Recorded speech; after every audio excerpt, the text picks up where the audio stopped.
Hello beginner dragons, this is Mr. Van, and today is going to be the beginning of the second week, which means today we are going to be talking about our physical and mental goal and what we're learning this week. And then we are going to be talking about our warm-up, and then we're going to do our warm-up, and then we are going to be doing a review of what we learned last month. So last month we learned the second part of our form, so we're going to review that so that next week we can put the first part and the second part together so that we have this coherent form, which means one whole form. Instead of having two parts of it, we're gonna have it to one part. But first, we have to remember what we did last week, and we also have to remember what we are doing this week. So make sure, if you guys didn't do last week's video, make sure that you guys do that. But also, make sure that you remember what we did last month, and if you guys don't, we're just gonna review it in this video today. But first, we're going to talk about our physical and mental goal. So our physical goal is speed, and for this week specifically, it's going to be talking about acceleration. So if you guys don't know what acceleration is, it's basically getting faster or slower over time. Usually, you want to accelerate faster. So let's say you guys are in a race. If you start off really fast, like we talked about last week, and we start off really fast, that's perfect. But if you get slower over time, so let's say you're gonna run for 10 seconds. If you get slower over time, you're not gonna go as far as you would if you didn't slow down.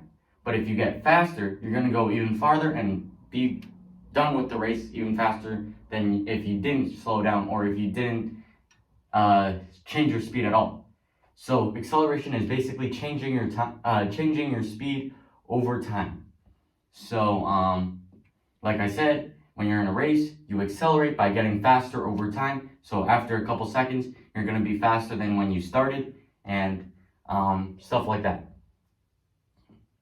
Another thing that you might want to do is when you guys are doing a punch, even if I'm going slow at the beginning, I want to change my speed as I go forward. So even if I'm going slow, I can still punch and get faster over time.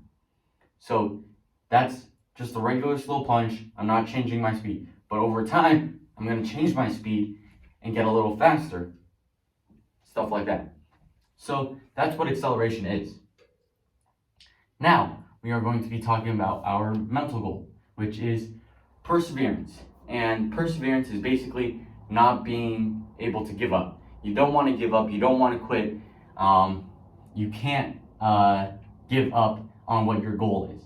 So let's say my goal is to do the splits.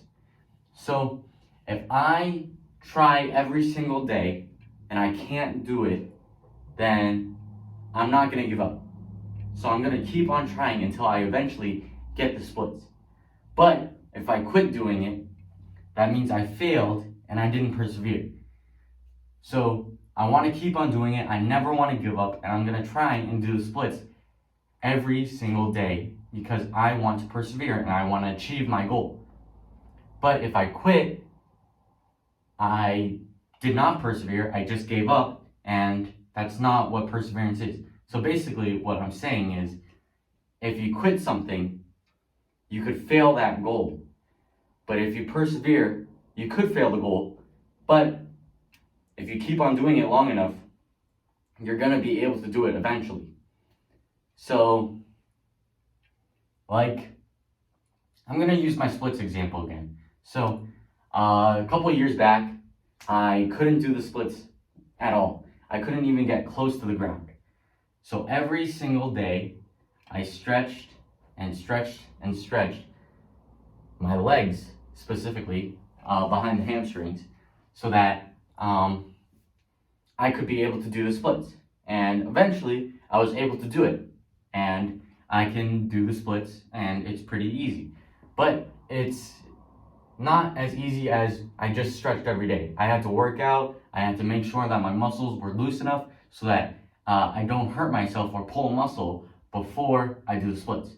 So I didn't give up along the way. If I gave up 2 months before I did the splits, I would have failed. I would have failed my goal, and I wouldn't have persevered. But since I was able to work out, I was trying to stretch every day, make sure that my muscles are loose, I was able to keep on going and persevere, and eventually I got able to do the splits. So that is my lesson for you guys today. You could give up on whatever you want to do. Let's say you want to be uh, the perfect musician. So let's say you want to learn how to play the guitar, the piano, the drums, any instrument.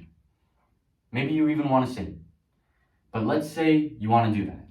If you guys just buy a guitar and you play and you realize that you're really bad and you give up, you're not persevering. You just gave up and you failed your goal. You failed at trying to become this perfect musician.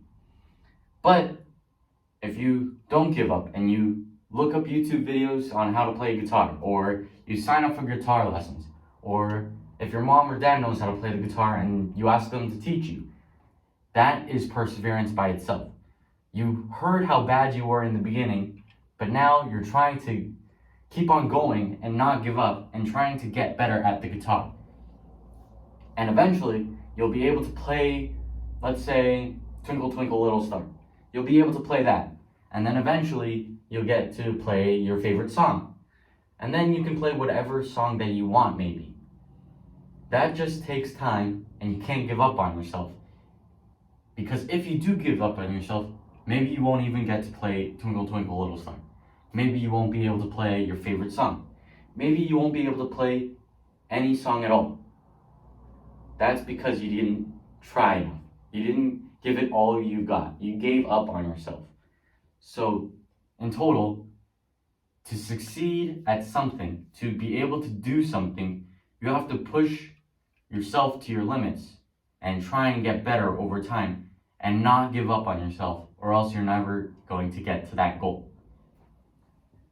Anyways, now we are going to be talking about our warm-up.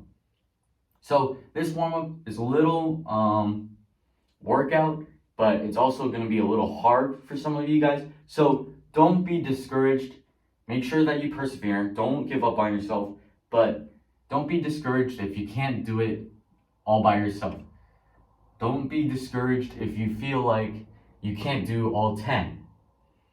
Don't be discouraged and give up if you guys feel like it's too hard. Like I said, you have to persevere, and eventually you'll be able to do this. But I'm not sure if all of you guys can do it right now. So if you feel like you can only do 5, do 5, take a little break, and then do 5 again. That would be a total of 10. If you guys feel like you can do 10, take a little break after you do 10, and then do 10 more until you feel like you can't do any more. And then try and do it even better next time. So if you guys want to do this warm-up in, let's say, Thursday's video instead of the warm-up I tell you guys to do, or in a future video where I'm like, you guys can do whatever warm-up that you guys want, you guys can do this warm-up, and like I said, you can persevere and try and get better, and then you'll see that because you didn't give up on yourself, you could maybe do 1 or 2 more, or let's say 5 more, or however many that you think you can do more. That is what the goal is today. So we're still going to do a warm-up. We're still going to try and build our muscles and get our muscles loosened up so that we can do our karate form. But we're also going to be trying to persevere and make sure that we are getting better over time. So first, you guys obviously know how to do a push-up. I'll do a fast one really quick. So you keep your back straight, you bend your elbows all the way down, all the way up, so that you're pretty much parallel with the ground, and then back up so that your arms are straight. That's pretty simple, but that's not what I want you guys to do. I want you guys to do a slow push-up. So this is going to be a little hard, well, harder than a push-up, because your muscles are going to be tense the whole time. So it's going to be hard because you're going to try and use your muscles the whole time, which can be difficult sometimes. So if you feel like you have to go on your knees, that's okay. You can do a push-up on your knees. It's the same thing. It's the same exact thing, except your toes aren't on the ground, it's your knees. So, if you feel like you need to use your knees, go ahead. If not, get on your toes and do a slow push-up. You want to go all the way down, really slowly, like so. Hold it there for maybe 1 second, like 1, 2, and then bring it back up, really, really slowly, like that. Again, maybe you won't be able to do all 10. Maybe you can only do 5. I'm not even sure if I can do all 10 because I haven't done it in a long while. So, if you guys feel like you can't, take a breather, sit down for a little bit, maybe get a drink of water, and then keep on going, persevere. Don't give up on yourself until you get all 10. And then if you feel like I can do better, do it one more time. And then if you feel like you can do it better again, do it one more time. But don't do more than that because I don't want you guys to hurt yourself trying to do it all 10 in a row. So, do 10 of those. And then I also want you guys to do a sit-up. 10 sit-ups. But instead of doing it fast like we normally do, I want you guys to do it slow. Again, I want you guys to persevere. I'm not sure if all of you guys have the core muscles to do a slow sit-up. But if you guys can, go ahead. And I don't want you guys to give up on yourself. So if you guys can do only 2, and that's pretty normal, especially for your age. If you can only do 2, that's perfectly okay. Take a breather, 2 more. Take a breather, 2 more, until you get to 10, or until, let's say, if you can only do 2, maybe you should only go to 5. But that's perfectly normal. Just do as many as you want to do, or that you can do. And then if you feel like you can do better, you persevere, you do it one more time, and then take a little breather, get a drink of water, do it one more time. And yeah, I'm gonna do a time lapse of me doing 10 push-ups, 10 slow sit-ups. I'm assuming you guys know how to do a sit-up. If not, I'll just do a really fast one really quick. So basically, cross your arms so that you guys don't use your arms for momentum. But you cross your arms, you go all the way down, all the way back up. Basically, your elbows have to touch your knees, and then all the way back down.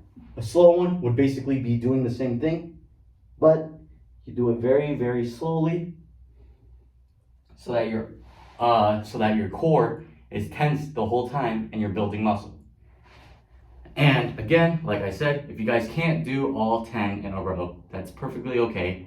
Again, I'm not even sure that I can do all 10. I haven't done it in a long time. But if you guys can't, that's okay. Take a little breather, calm down, take a drink, get back to it. And I'm going to do a time lapse, like I said, and I will see you guys after that.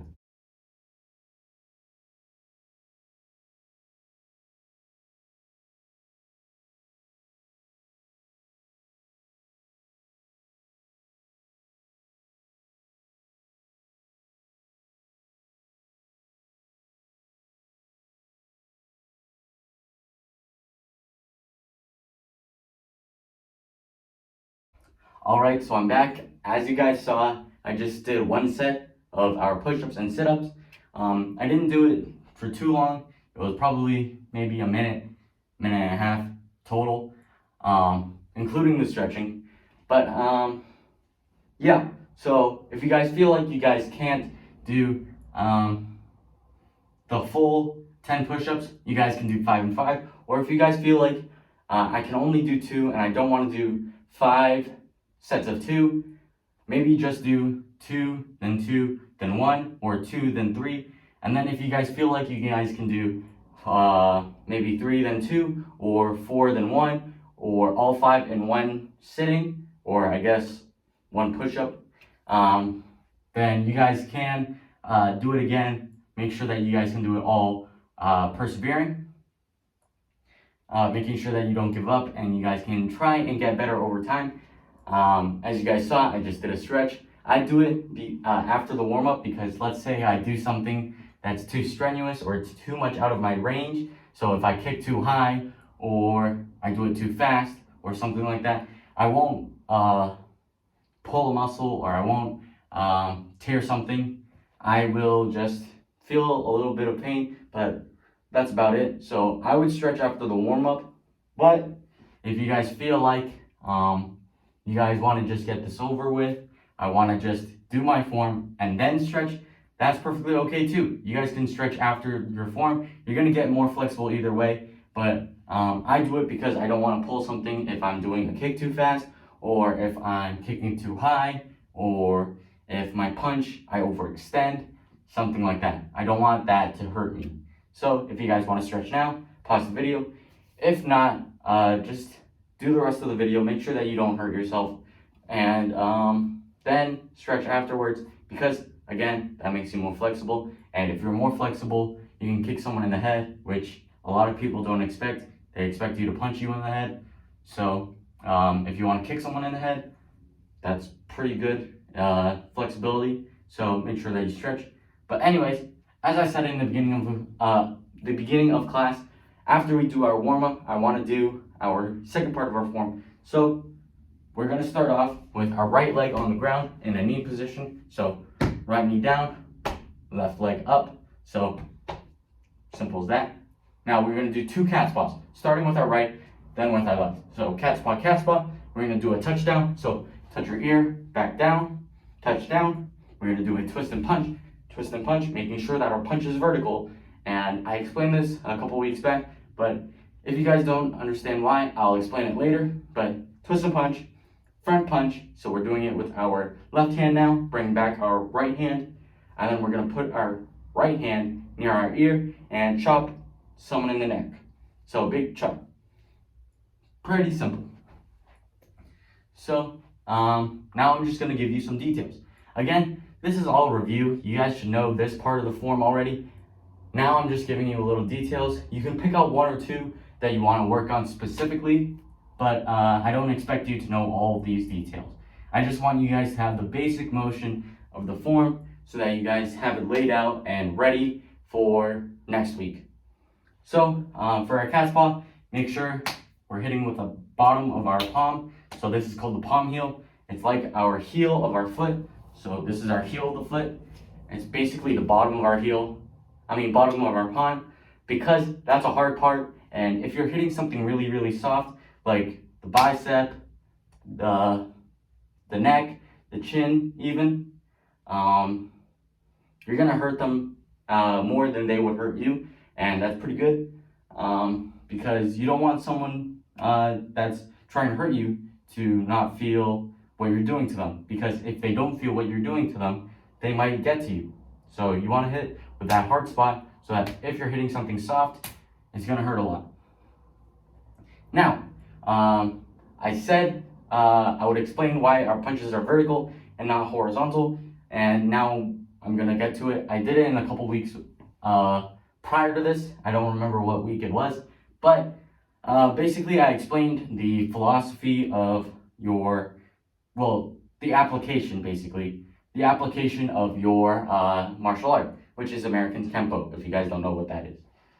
Your martial arts is called American Kempo. Your karate style is American Kempo. And American Kempo is basically, if this wall was another person, it's short range. So I'm not going to be a whole arm's way away from them. I'm more so going to be up close and tight. So if I'm up close and tight, I want to do a vertical punch, because if I do a vertical punch, it's going to be probably towards the chest area. And if I tried to hit someone in the face, I would have to pull back and then go all the way in. And at that point, I'm not getting my whole arm extension, which wouldn't really have that much power, because I'm not extending my arm all the way. While this one, I can twist and I'll be able to get pretty decently large range of motion in my arm. And because it's vertical, there's something called the solar plexus, which if you run your fingers across your ribs and where they touch, that is called your solar plexus. And if you hit someone really hard there, it's gonna feel like they can't breathe. It's gonna knock the wind out of them. So if you guys are getting attacked or someone's trying to get you, you can hit someone right there and they're gonna feel like they can't breathe, even though they can, and then you can run away from them. So that's why we do a vertical punch instead of horizontal. I did this top one already in a couple weeks before, but I'm gonna do it again. excuse me. But the chop is basically towards something called the triangle, which is a spot with 3 nerves, which is a nerve is basically a spot where if you hit it, you're gonna flinch and you're gonna twitch up a little bit, like your eyes are gonna pop. So if you see cartoons and their eyes are like popping out of their head, you can think of that as them hitting a nerve. So those 3 spots make a triangle, and in that triangle, or if you're doing it on the other side, in that triangle, if you hit there, you're gonna hit a nerve, and it's gonna make them flinch. And if they're grabbing you, or if they're trying to get you, they're gonna flinch up, and after that, you're going to basically be able to run. Like I said about the solar plexus, it's the same exact thing, except instead of not being able to breathe, it's more so that they tense up and they flinch a little bit. So that's why we hit the neck region with that chop. Again, I don't expect you guys to know all of this. You guys can practice maybe 1 or 2. I would personally start off by practicing my vertical punches, so making sure that my punch is straight up and down. Maybe even the chop. That one's pretty easy. You guys can just aim for your neck. So if you're in a mirror and you're looking at your mirror, you can just chop at your own neck height. Or if you're looking at your mom or dad, you can chop at their neck height. Or, yeah, that's pretty simple. So really, this is pretty simple stuff, but it's just making sure that we remember it and we do it and we apply it to whatever we're trying to do. And I think that's all we have for this week. This video, sorry, not this week. This week still has 1 more video after this. But anyways, I think that's all we have for this video, and I will see you guys next time. Bye.